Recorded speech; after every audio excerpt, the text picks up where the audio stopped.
ইলাস্ট্রেটরের basic দিয়ে শুরু করছিলাম গত আগের ক্লাসে, তাই না? একটু খেয়াল করবো সবাই। আগের ক্লাসে আমরা ক্লাস কালার মোড পড়াইছিলাম, মনে আছে?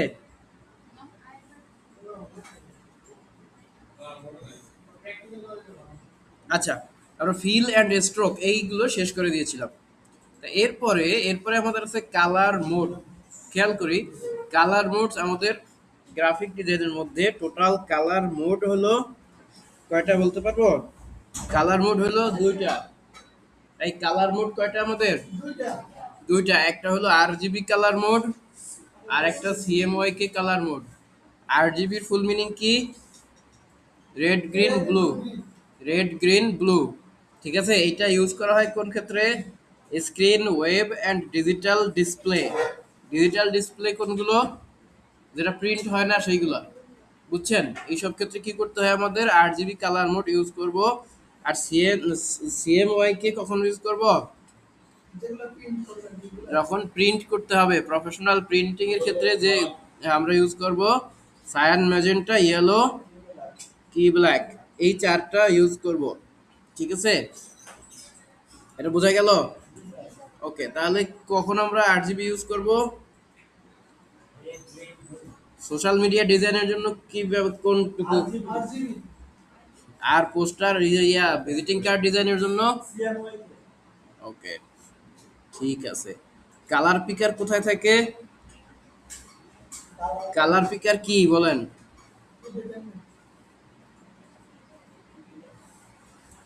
কোনো সেভ করা কালারকে ইউজ করার প্রক্রিয়া হলো ওইটা থেকে একটা পিক করে অন্য জায়গায় ইউজ করবো, এটা হলো কালার পিকার, ঠিক আছে? আগে থেকে সেভ করা কালার। খেয়াল করেন, এরপরে আছে লেয়ার প্যানেল। লেয়ার প্যানেল কোথায় পাবো একটু খেয়াল করি। আমরা সাপোজ যে কোনো ধরনের একটা পেজ নিয়ে নিলাম।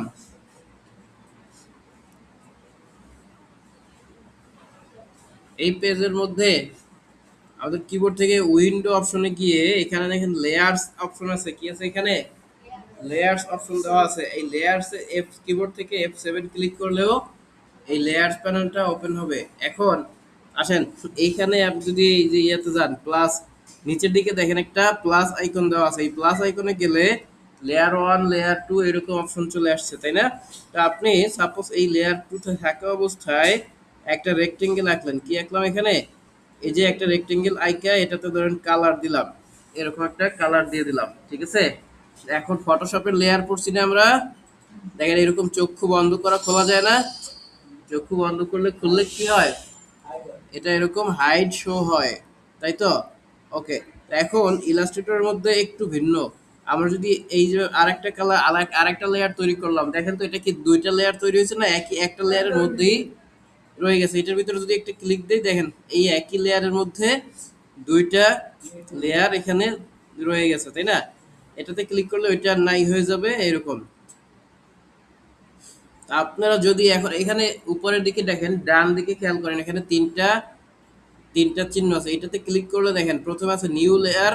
আপনি যদি নতুন লেয়ার তৈরি করতে চান, এই যে উপরে নিউ লেয়ার তৈরি হবে। কিরকম তৈরি করবেন? এটা সব অপশন চলে আসছে। লেয়ার অপশন থেকে এখানে এটা কি কালার গ্রিন হবে না কি হবে? আমরা ধরেন কালার ব্লু দিলাম। কালার ব্লু দিয়ে এখানে লিখলাম হচ্ছে টেমপ্লেট। এটা লক থাকবে নাকি আনলক থাকবে সেটাও আমরা এখানে ঠিক করে দিতে পারবো, ঠিক আছে? আমরা এখানে এরকম থাকা অবস্থায় ওকে করে দিলাম। দেখেন এইটা এই লেয়ারটা 3 নম্বরে চলে আসছে। আমি যদি এখানে ঠিক করে রাখলাম, দেখেন এখন এরকম প্রত্যেক একটার ভিতরে আর একটা চলে আসবে, বুঝে গেছে? আর যদি হাইড করতে চাই, এটাকে ক্লিক করলে ওই ভিতরেরটা হাইড হয়ে যাবে, বুঝে গেল? তারপরে যদি আবার এই ডান পাশে ক্লিক করি, এখানে আছে দেখেন ডুপ্লিকেট লেয়ার। আমরা লেয়ার 3 তে এখন ক্লিক করা আছি না? যদি ডুপ্লিকেট করি, দেখেন 3 নাম্বার লেয়ার কপি চলে আসছে, ঠিক আছে? এরপরে আছে কি? এরপরে আছে দেখেন ক্লিপিং মাস্ক আছে। তো আমাদের আরেকটা বিষয় হলো যেটা সবচেয়ে গুরুত্বপূর্ণ, সেটা হলো আমাদের এই লেয়ারের মধ্যে যে অপশনগুলো আছে আমরা লেয়ার না ইউজ করেও এইগুলো করতে পারি, বুঝা গেছে? অ্যাডোবি ফটোশপে লেয়ারের ইউজ যত বেশি, অ্যাডোবি ইলাস্ট্রেটরে লেয়ারের ইউজ তত কম, মনে থাকবে? আমরা এই লেয়ারের ইউজ নিয়ে যতগুলো লেয়ার ইউজ করে কাজ করতে পারি, লেয়ার ছাড়াও সেগুলো কাজ আমরা এখানে করতে পারি, বুঝা গেল লেয়ারের কাজ। এরপরে আসেন, এরপরে হলো গ্রুপ আর আনগ্রুপ কিভাবে করে এটা একটু দেখব। কিবোর্ড থেকে কন্ট্রোল জি ক্লিক করলে গ্রুপ হয় উইন্ডোজ যারা ইউজ করি তাদের ক্ষেত্রে। আর যদি ম্যাকবুক ইউজ করি কেউ, MacBook Apple phone Apple MacBook use করলে কি করব, কমান্ড প্লাস জি ক্লিক করব, ঠিক আছে। এরপরে যদি আমরা আনগ্রুপ করতে যাই, যে অবজেক্টটাকে গ্রুপ করলাম, এই থিওরি পরে তারপরে এতে যাব, প্র্যাকটিক্যাল যাব। যে অবজেক্টটাকে গ্রুপ করলাম ওইটাকে যদি আনগ্রুপ করতে যাই তাহলে কন্ট্রোল শিফট জি অথবা কমান্ড শিফট জি। এটা করলে কি হবে, সেপারেট গ্রুপ অবজেক্ট, গ্রুপ আগে যে গ্রুপ করে রেখেছিলাম ওইটা আলাদা হয়ে যাবে। আচ্ছা, গ্রুপ করলে কি হবে, গ্রুপ করলে মুভ টুগেদার, ঠিক আছে, এটা টুগেদার, এটা এই দুইটা একসাথে মুভ করবে। Group objects moves scale and rotate as single unit of easy editing. দেখেন এটা কি করে, আমরা যদি এই গ্রুপকে একসাথে এডিট করতে চাই, গ্রুপকে কালার দিতে চাই, একসাথে কালার দিতে পারবো। গ্রুপ রোটেট করতে গেলে একসাথে সবগুলো রোটেট করতে পারবো। বুঝে গেল। এরপরে ডিজাইনের আর কি কি বেনিফিট আছে, বেনিফিট কি এখানে, গ্রুপ করার বেনিফিট কি, simplify complex design by organize related elements together. ধরেন আমরা যেখানে এখানে যদি অনেকগুলো এলিমেন্ট থাকে, আমরা যদি চাই অল্প কিছু এলিমেন্টকে আলাদা করে এডিট করব, তখন আমরা এই করতে পারি, গ্রুপ ইউজ করতে পারি। বুঝা গেল। ওকে, এবারে আমরা একটু দেখে আসি গ্রুপটা কিভাবে করব, প্র্যাকটিক্যালি দেখি। এই দেখেন, এখান থেকে সাপোজ আমরা একটা, এই যে এরকম লম্বা একটা রেক্টেঙ্গেল নিলাম, আর এই মাঝখান থেকে একটা এরকম এইভাবে আরেকটা রেক্টেঙ্গেল নিলাম, ঠিক আছে। এবারে আপনি যদি মাউস থেকে দুইটা একসাথে ধরতে চান তাহলে কি করবেন, দেখেন, প্রথমে যে কোনো একটা সিলেক্ট করে কিবোর্ড থেকে শিফট প্রেস করে বাকিটাতে ক্লিক করবেন, তাহলে দুইটা একবারে সিলেক্ট হয়ে যাবে। এখন কিবোর্ড থেকে যদি আপনি কন্ট্রোল জি ক্লিক করেন তাহলে দুইটা একবারেই নড়াচড়া করবে, ঠিক আছে। এই দেখেন দুইটা এখন একসাথে জোড়া লাগিয়ে গেছে। এবারে যদি আপনি কিবোর্ড থেকে কন্ট্রোল অল্টার জি ক্লিক করেন তাহলে এটা আবার আবার আলাদা হয়ে গেছে, ঠিক আছে। অথবা রাইট বাটন ক্লিক করে যদি আনগ্রুপে ক্লিক করেন তাহলে কি দেখবেন, এটা এই যে আলাদা হয়ে গেছে। বুঝা গেছে, এই বুঝছি। ওকে, আর কন্ট্রোল অল্টার জি না, আমরা কন্ট্রোল শিফট জি ক্লিক করলে কি হবে, আনগ্রুপের শর্টকাট কি, কন্ট্রোল শিফট জি। আবার কন্ট্রোল জি ক্লিক করলে কি হবে, গ্রুপ হবে, আর কন্ট্রোল শিফট জি ক্লিক করলে আনগ্রুপ হবে, মনে থাকবে। কন্ট্রোল শিফট জি ক্লিক করলে আনগ্রুপ হবে। ওকে, আমাদের গ্রুপ আর আনগ্রুপের এটা তো এইটা এই পর্যন্তই। এরপরে আরেকটু খেয়াল করি, ট্রান্সফর্ম টুল আমাদের চারটা ব্যাপার একটু দেখেন। প্রথমে আছে মুভ টুল, আর যদি এটা মুভ করতে যাই এক জায়গা থেকে আরেক জায়গায় তাহলে সিলেকশন টুলে ক্লিক করে মুভ করতে পারি, এটা তো জানি আমরা সবাই। Move tool. আর আর যদি স্কেল করতে যাই, তাহলে কোনো একটা অবজেক্টকে যদি রিসাইজ করতে যাই তাহলে হোল্ড শিফট হোয়াইল স্কেলিং, আচ্ছা আমরা এইভাবে করতে পারি। দেখেন, যে কোনো একটা অবজেক্টকে আমরা যদি এইভাবে করি, আই মিন পাশের যে এডিটেবল পয়েন্ট আছে ওইখান থেকে ক্লিক করলে আমরা এটাকে শেপটাকে রিসাইজ করতে পারি। এরপর রোটেট এবং রিফ্লেক্ট এই দুটো একটু দেখে আসি। সাপোজ আমরা এটাকে, এই দেখেন এই মাঝখানের এই মাঝখানের শেপটাকে সাপোজ আমরা রোটেট করতে চাই তাহলে কি করব, দেখেন কর্নারে যখন মাউসের বাটনটা নিয়ে আসবো তখন এটা বাঁকা হয়ে গেছে না, এটাতে ক্লিক করে মাউসটা ঘুরাইলে দেখবেন অটোমেটিক এটা রোটেট হচ্ছে। এটা একটা নিয়ম গেল। তারপরে দ্বিতীয়ত দেখেন এই ডান পাশে এখানে 0 ডিগ্রি লেখা আছে, কত ডিগ্রি লেখা আছে এখানে, 0। আপনি যদি 0 কে এরকম চেঞ্জ করতে থাকেন তাহলে দেখবেন এটা চেঞ্জ হয়ে যাচ্ছে, এরকম ঘুরছে, ঠিক আছে। যত দিবেন ডিগ্রি এখানে যত দিবেন তত হবে। ধরুন আমি এখানে 90 ডিগ্রি দিলাম, এই যে হয়ে গেল। তারপর যদি আমি এখানে 180 ডিগ্রি দিই, যে একদম হয়ে গেল, ঠিক আছে। বুঝছেন, উল্টা হইলো আর কি। হ্যাঁ, স্যার, হ্যাঁ বলেন। আমি বলছিলাম যে হচ্ছে আমাদের এটা কি স্পেসিফিক কিছু না, এই যে ইলেকট্রিসিটি ক্যাপাসিটি। এখন আপনি দেখাচ্ছেন আমাদের কিছু কিছু উপর হয়তো ভুলে যাচ্ছে, মানে ভুলে তো। তো আমার কাছে মনে হয় যে আপনি দেখাবেন না ওরা তো প্র্যাকটিস করি তাহলে কথা বন্ধ, বুঝতে পারছি। সময় হোক, সময় হলে পাই যাবেন সবই, এটুকু মনে রাখেন। ঠিক আছে। ঠিক আছে তাহলে হুম। কিছু কিছু মত থাকে না বলে ওকে, আছে, এরপরেই আছে, প্র্যাকটিস আছে। ফার্সি উর্দুর মতো লাগতেছে। হ্যাঁ ফার্সি উর্দুর মতো লাগতেছে। হ্যাঁ, সমস্যা নাই।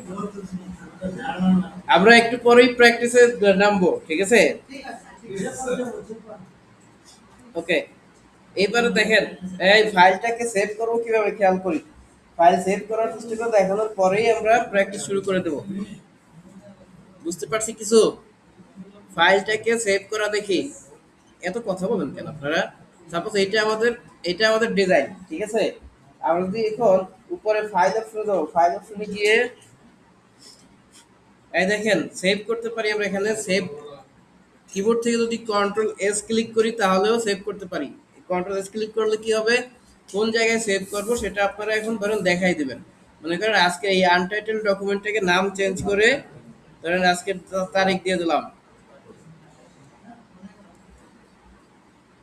এই যে এটা দিয়ে দিলাম, দিয়ে এখান থেকে সেভ করে দিলাম, এটা সেভ হলো। খেয়াল করি এখন, এটা হলো এআই ফাইলটাকে আমরা সেভ করলাম, ঠিক আছে। কিন্তু এটাকে যদি অন্য কোনো ফরম্যাটে সেভ করতে যাই, খেয়াল করেন আমরা এখানে ফাইল থেকে সেভ অ্যাজ দিলাম। সেভ অ্যাজ দেওয়ার পরে নিচের দিকে দেখেন অ্যাডোবি ইলাস্ট্রেটর এআই লেখা আসছে না, এইখানে ক্লিক করলে একটু নিচের দিকে দেখবেন পিডিএফ। এইখান থেকে আমরা পিডিএফ করতে পারবো। কি করতে পারবো? পিডিএফ এ ক্লিক করে দিলে, তারপরে সেভ আইকনে ক্লিক করলে পিডিএফ সেভ হবে।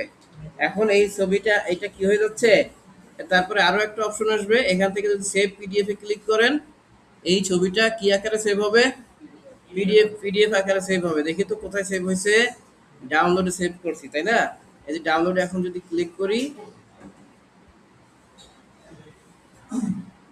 তাহলে এখানে আমরা এই ছবিটা দেখতে, এই যে এটা পিডিএফ ফাইল ডাউনলোড হয়ে গেছে, দেখা গেল এটা।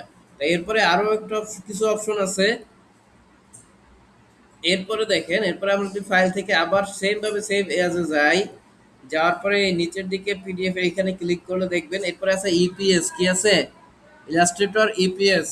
এটাতে ক্লিক করলে ইপিএস হবে। তারপরে আছে এসভিজি, এসভিজি ক্লিক করে সেভ করে দিলে এটা এসভিজি ফাইল কি হবে, এই এসভিজি ফাইল এখান থেকে সেভ হয়ে গেল। তাহলে আমরা ইপিএস, এসভিজি, পিডিএফ তিনটা ফাইল তিনভাবে সেভ করা শিখলাম। এরপরে আসেন এক্সপোর্ট করব। এটা হলো সেভ করা, আর এক্সপোর্ট করা ভিন্ন জিনিস। এই যে আপনি তিনটা অপশনে সেভ করলেন, এইগুলো আপনার এখানে থাকলো সেভ অ্যাজ এ গিয়া, আর একটা পাবেন হলো এক্সপোর্টে গিয়া। এই যে এক্সপোর্টে যদি যান, দেখেন এখানে এক্সপোর্ট অ্যাজ নামে একটা অপশন আছে। এই এক্সপোর্ট অ্যাজ এ ক্লিক করে এখানে নিচে ক্লিক করলে এখানে আপনি পাবেন হলো জেপিজি, পিএনজি, এগুলো সব পাবো। দেখেন আমরা যদি জেপিজি করতে যাই, এই যে জেপিজিতে ক্লিক করে দেব, তারপর এখান থেকে এক্সপোর্টে ক্লিক করব, তাহলে এই ছবিটা কি হয়ে যাবে, জেপিজি হয়ে যাবে। এখানে যা কিছু আছে চেঞ্জ করা লাগলে চেঞ্জ করবেন, অথবা ওকে বাটনে ক্লিক করবেন। তাহলে দেখেন আমার এই ছবিটা এখন জেপিজি হয়ে এখানে সেভ হয়ে গেছে, পাওয়া গেছে, এই যে জেপিজি।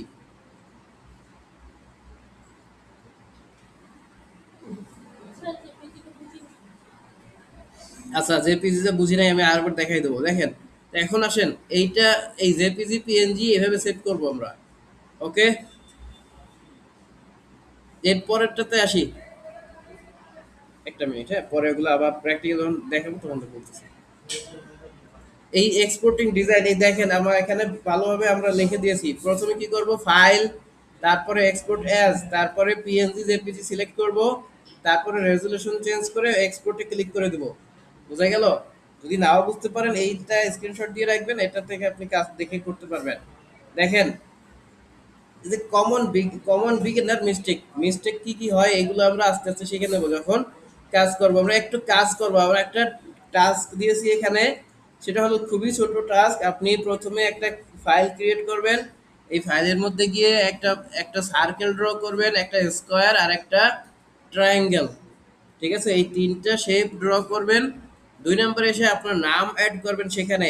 3 নম্বরে গিয়ে কালার অ্যাপ্লাই করবেন, দুই জায়গায়, কয় জায়গায় কালার অ্যাপ্লাই করবেন, ফন্ট আপনার লেখার নামের ভিতরেও এবং শেপ যেগুলো নেবেন তার ভিতরেও। 4 নম্বরে এইগুলোকে সেভ করে রাখবেন, এআই ফাইল, ইলাস্ট্রেটর ফাইলেই সেভ করবেন, মনে থাকবে। ওকে, তারপরে 2 নম্বর কাজটা এখানে দেওয়া আছে, 3 নম্বর কাজটা এখানে দেওয়া আছে। এইগুলো এরপরে আমরা একটা এর পরবর্তীতে আমরা পরে আসবো, ঠিক আছে? এইটুকু করে ফেলি। ওকে, আমি কি একটা বলছি যে একটা চার কর্নার, একটা তিন কর্নার আর একটা গোলাকার, তাই না? কারণ আমি একটা চার কর্নার আগে তৈরি করলাম, এই যে একটা ইলিপস টুল নিয়ে এই একটা চার কোণা এঁকে দিলাম। এই চার কোণা হলো না? হ্যাঁ, চার কোণাটা এই এই যেখানে ধরেন মাঝখানে রাখলাম। মাঝখানে কিভাবে রাখবো দেখেন, উপরের দিকে অ্যালাইনমেন্টে ক্লিক করলে এখানে মাঝখানে চলে আসবে। একটু বড় করি। তারপর বলছি কি একটা তিন কোণা, তাই না? তিন কোণা মানে কি? ত্রিভুজ। ত্রিভুজ কিভাবে আঁকি আমরা? এখান থেকে পলিগন টুলে যাই, পলিগন টুলে গিয়ে এই যে এখান থেকে আমি ক্লিক করে দিয়ে আমাদের যে কি বলে, অ্যারো চিহ্ন দিয়ে এটাকে তিন কর্নার তৈরি করে নিলাম, ঠিক আছে? তারপরে এটাকে একটু উপরের দিকে নিচের দিকে এরকম টান দিলে এটা যখন এই মাঝখানে এনে ছেড়ে দেবো, এই দেখেন হয়ে গেছে। এটা হওয়ার পরে এটাকে আমরা এই যে জায়গাটা আছে মিডলে নিয়ে আসবো, নিয়ে এসে এটা একটু কালার চেঞ্জ করে দিই। এই খেয়াল করেন, সাপোজ এটার আমরা কালার চেঞ্জ করে গ্রিন দিয়ে দিই, হ্যাঁ, এই যে গ্রিন কালার দিয়ে দিলাম। এখন আমরা এটার একটা কর্নারে, যে কোনো একটা কর্নারে মাউসের কার্সর নিয়ে এটাকে একটু রোটেট করে দিই, হ্যাঁ, এই যেটাকে রোটেট করে দিলাম হচ্ছে একদম জিরো বানাই দিলাম, ঠিক আছে? এটাকে মাঝখানে নিয়ে এসে এটার চারপাশ থেকে অল্টার শিফট ধরে একটু বড় করে নিলাম। কি করলাম স্যার? এটাকে বড় করলাম, বুঝছেন? ওকে, তারপর আপনি চাইলে আরো একটু অল্টার শিফট ধরে বড় করতে পারেন, এইরকম এই যে, ঠিক আছে? বড় করে নিলাম। চার দুই পাশ থেকে যদি কমাইতে চাই তাহলে কি করবো? এই যে এই পাশ থেকে কমাবো, আর এই পাশে মাউসের কার্সর নিয়ে এই পাশ থেকে কমাবো। আর যদি উপর দিয়ে কমাতে চাই তাহলে উপরে মাউসের কার্সর নিয়ে এভাবে কমাবো। তারপরে আর কি বলছিলাম যে একটা বৃত্ত গোল চিহ্ন নেব। এই যে ইলিপস টুলে গিয়ে যদি এখানে ক্লিক করি তাহলে এই যে অল্টার শিফট ধরে ক্লিক করলে একটা গোল চিহ্ন হয়ে গেল। এটাকে ধরেন আমরা ইয়া কালার দিলাম, এটাকে বলে কি কালার? গ্রে, এরকম একটা সাপোজ দিয়ে দিলাম, ঠিক আছে? আমি কিন্তু আপনাদেরকে এইরকম একটা গোল, একটা একটা চার কোণা আর একটা তিন কোণা আঁকতে বলছি, এইরকম, বুঝছেন? এভাবে তৈরি করেন।